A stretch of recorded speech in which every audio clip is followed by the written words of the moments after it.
Welcome back, my dear students. Hope you all are safe at home. In our previous session, we discussed about constellations. Do you all remember that? Yes, what are they? Yes, Orion, Cassiopeia, Scorpius, and Saptarshis. Students, today we are going to discuss about the phases of the moon. Let's start. The moon revolves around the earth in a fixed orbit. The moon does not have its own light. Then students, from where does it get light? Yes, sun gives light to the moon.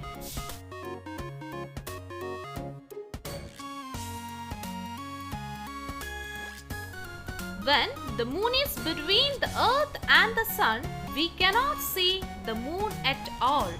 This is because the side of the moon facing the earth does not get sunlight. This is called the new moon.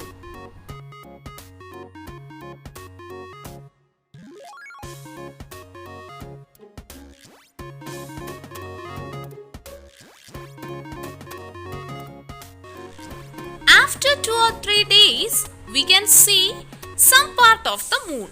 This phase is called the waxing crescent. As the moon is gaining light, that is expanding in illumination, we can use the term waxing. About a week after the new moon, we can see half of the moon. This phase is called first quarter.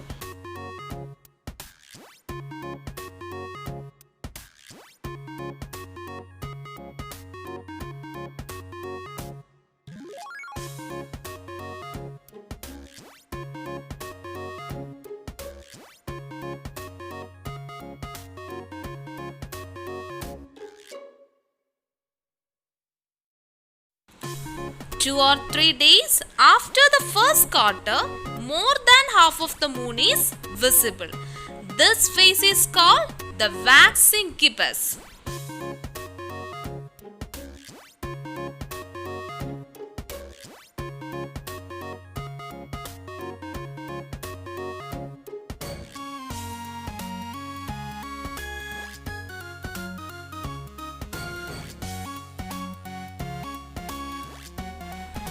After 2 weeks, after the new moon, we can see the full moon.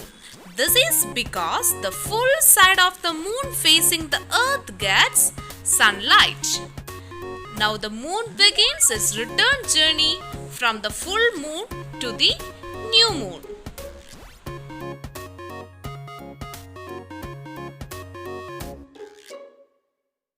So students, the next phase is called the waning gibbous.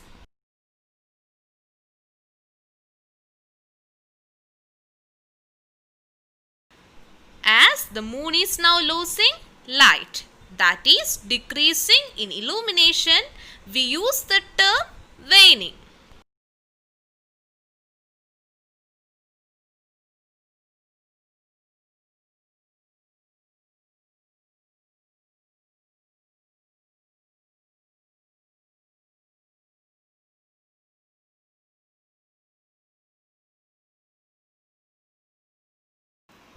The next phase is the last quarter, followed by the waning crescent.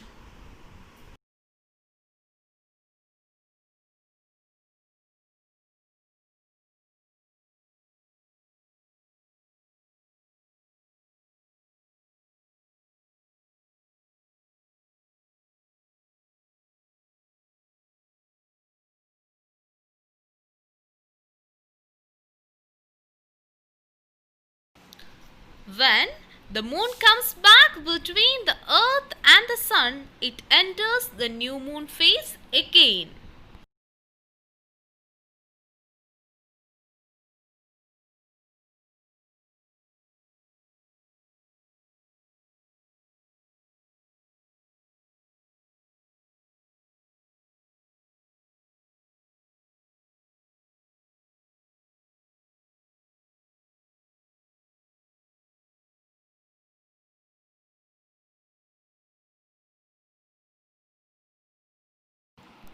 The number of days between two new moon is 29, as the moon takes approximately 29 days to revolve once around the earth.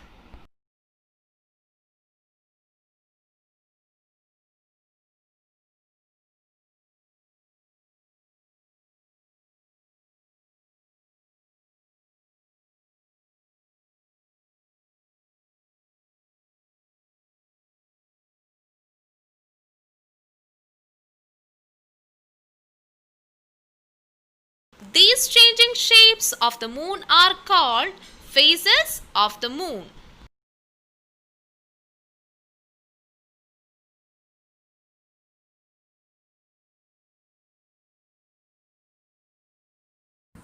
So students, today we discussed about the phases of the moon. Watch the video twice or thrice and try to understand the phases of the moon. That's all for today. Thank you.